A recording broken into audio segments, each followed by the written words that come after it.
सद्गुरूंचे पुण्यस्मरण. सद्गुरु नाम संकीर्तन.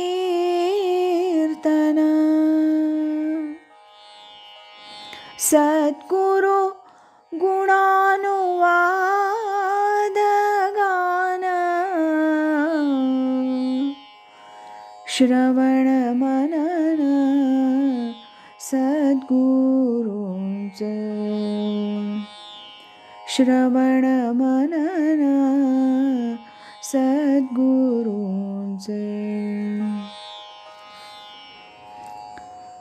आज ऐकूया स्वामी स्वरूपानंद एक अलौकिक राजयोगी या ग्रंथातील प्रकरण 3, या कोकणात हे सुंदर पावस गाव, याचा भाग 3.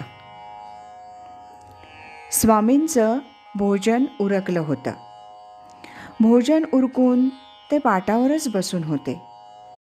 त्यांच्या ताटाजवळ एक मांजर बसलं होतं. हातातील हिरकूट वजा बारकी काडी त्या मांजरासमोर जमिनीवर अगदी हळूवार अशी आपटीत स्वामी अधूनमधून माझ्याकडं बघत होते आणि मध्येच ओम ओम असं म्हणत होते. मी त्यांच्याकडे पाहत होतो. ह्या व्यक्तीचं खरं अस्तित्व आत आत कुठंतरी आहे. ही व्यक्ती आत कुठंतरी खोल खोल अशी दडली आहे आणि वरून पाहिलं तर ती कुठंतरी हरवली आहे असं स्वामींकडं पाहून त्यावेळी मला वाटलं होतं. तोही नेत्री पाहे, श्रवणी ऐकतू आहे, परी तेथींचा सर्वथा नोहे, नवल देखे. तो पुरुष देखील डोळ्यांनीच पाहतो, कानांनीच ऐकतो, परंतु नवल असं की तो दिसतो तिथं कधीच नसतो आणि व्यवहारापासून तर कसा अगदी अलिप्त असतो. अशा तऱ्हेचं ज्ञानेश्वरीतील प्राप्तार्थ पुरुषाचं लक्षण स्वामीजींमध्ये कसं अगदी रुजलेलं असं मला दिसत होतं.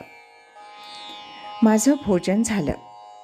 बाहेर जाऊन मी हात धुवून आलो. स्वामी पाटावरून उठले आणि मला म्हणाले, चला. मी त्यांच्या मागे जाऊ लागलो. अधूनमधून उजव्या हाताची ज्ञानमुद्रा करीत आणि अगदी हळुवार आवाजात ओम ओम असं म्हणत ते चालू लागले. त्यांची चाल अगदी हळुवार होती. देसायांच्या घरातील देवघराच्या माझघरात देवघरासमोर यावयास त्यांना सर्वसामान्य व्यक्तीपेक्षा थोडा जास्तच वेळ लागला. स्वामी देवघरासमोर आले. त्यांनी देवीला नमस्कार केला. त्यांच्या मागे उभा राहून मीही देवीला नमस्कार केला. नंतर अगदी सावकाश असं चालत स्वामी त्यांच्या खोलीत आले आणि पलंगावर बसले. मी त्यांच्या समोरच बाकावर बसलो. नंतर खोलीत स्वामींशी माझा प्रारंभीचा असा काही संवाद सुरू झाला. स्वामींनी माझे मामा श्रीयुत ल.रा. फडके यांच्या संबंधी थोडी चौकशी केली. इतर काही बोलणं झालं. माझ्या फलज्योतिषाच्या व्यासंगाबद्दल काही विषय निघाला आणि अगदी त्याच संदर्भात मी त्यांच्याशी पुढं बोलू लागलो. मी स्वामींना म्हटलं, कर्मविपाक कोणाला सुटत नाही. जीवनात शुभाशुभ सर्व कसं पूर्वनियोजित असं घडत असतं आणि हे अलीकडील संत सांगतात, या तुमचं प्राक्तन आम्ही बदलतो, तुमची दुःख, काळजा आणि विवंचना आम्ही घालवतो. हा जप करा, हे अनुष्ठान करा, हे तंत्र करा आणि सुखी व्हा. ही मंडळी असं कसं सांगतात? ह्यात परमार्थ कितपत आहे? भीष्मांसारखे महापुरुष गेले कर्म भोगून आणि कर्मविपाकाची महती सांगून मग भीष्माचार्यांपुढे हे संत कोण? स्वामींशी अशा स्वरूपाचं हे बोलताना महाभारतातील भीष्मांच्या तोंडचा एक श्लोक मला आठवला आणि मी अगदी सहजच असा तो श्लोक म्हणून गेलो होतो. यथा धेनू सहस्रेषु वत्सो विंदती मातरम तथा पूर्वकृतं कर्म कर्तारम अनुगच्छती. म्हणजेच जसं 1000 गायींमध्ये वासरू त्याच्या आईला बरोबर शोधतं, तसंच पूर्वी केलं गेलेलं कर्म त्याच्या कर्त्याला शोधून काढतं. ह्या श्लोकानंतर मी पुढं असं म्हटलं की कर्मकटकटी कमी व्हाव्यात म्हणून लोक संतांकडे जातात. कर्मकटकटी आहेतच, असू देत, पण मी तसं आलो नाही.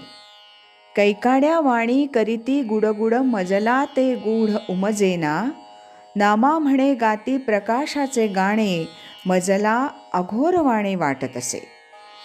नामदेवांचा वरील अभंग म्हणतच पुढे स्वामींना मी म्हटलं होतं, नामदेवासारखा आलो आहे गूढ उकलावं म्हणून आणि मार्ग मिळावा म्हणून.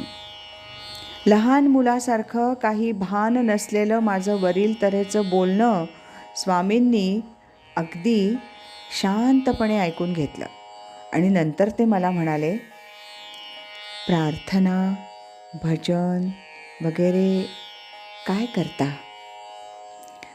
नित्यनेमे सायंकाळी शिवकवच वाचतो, षडक्षरी जपतो.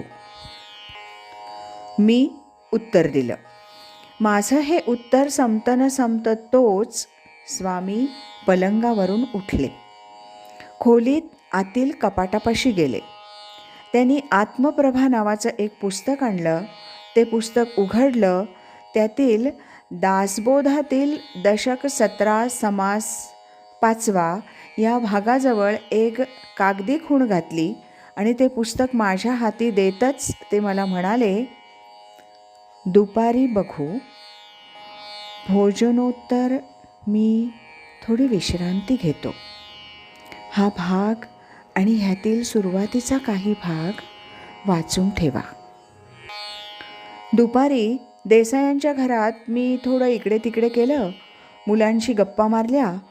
स्वामींनी वाचायला सांगितलेला आत्मप्रभा या पुस्तकातील तो भाग ओटीवर बसून वाचून काढला. 3-3:30 वाजले असतील. स्वामींनी मला पुन्हा खोलीत बोलावलं आणि वाचायला दिलेलं ते पुस्तक घेऊन मी खोलीत गेलो आणि त्यांच्यासमोर बाकावर बसलो. आत्मप्रभा ह्या पुस्तकातील दासबोधांतर्गत दशक 17 समास 5 हा भाग त्यांनी मला वाचायला सांगितला होता. तो भाग मी मोठ्यानं वाचू लागलो. 21,600 जपा नेमून गेली ते अजपा, विचार पाहता सोपा सकळ काही. मुखी नासिकी असी जे प्राणे, तयास अखंड येणे जाणे, याचा विचार पाहणे सूक्ष्म दृष्टी. वाचता वाचता मध्येच मी इथं थांबावं असं स्वामींनी हातानं दर्शवलं. स्वतःच्या नाकाकडे बोट दर्शवीत आणि 2 दीर्घ सकार आणि हकार श्वासोच्छ्वासी करून दाखवीत स्वामी मला म्हणाले, असं हे अखंड चालू आहे, त्याचाच विचार करावयाचा आहे, सूक्ष्म अभ्यास करावयाचा आहे. मी पुढं वाचू लागलो. एकांती उगेच बैसावे, तेथ हे समजोन पहावे, अखंड घ्यावे सांडावे प्रभंजनासे. स्वामींच्या सांगण्यावरून इथंही वाचता वाचता मी थांबलो. स्वामी बोलू लागले आणि म्हणाले, प्रभंजन म्हणजे वायू, प्राणवायू. कुठेतरी एकांतात बसावं आणि हे असं समजावून घ्यावं. इतकं बोलून त्यांनी पुन्हा श्वासोच्छ्वासावर सकार आणि हकार करून दाखवला आणि म्हणाले, हेच ते समजून घ्यायचं आहे. समासातील पुढचा भाग मी वाचायला लागलो. एकांती मौन धरून बैसला, तेथ कोण शब्द जाला, सोहम ऐसा भासला अंतर्यामी. धरिता सो सांडिता हम, अखंड चाले सोहम सोहम. मी वाचत असलेल्या दासबोधातील त्या समासाचं माझं वाचन इथपर्यंत आलं होतं. हाताच्या खुणेनंच स्वामींनी मला इथं वाचन थांबवण्यास सांगितलं होतं आणि मी माझं वाचन थांबवलं होतं. नंतर पुन्हा एकदा एक दीर्घ सकार आणि हकार करून दाखवल्यानंतर स्वामी मला म्हणाले, सहा अहम, सहा अहम, सोहम सोहम. असं हे अखंड चालू आहे. ह्यालाच अजपा म्हणतात. हाच अभ्यास करावयाचा असतो. आता सायंकाळी पाहू. आज एवढंच. यानंतरचा तिसऱ्या प्रकरणातला चौथा भाग आपण उद्या ऐकूया.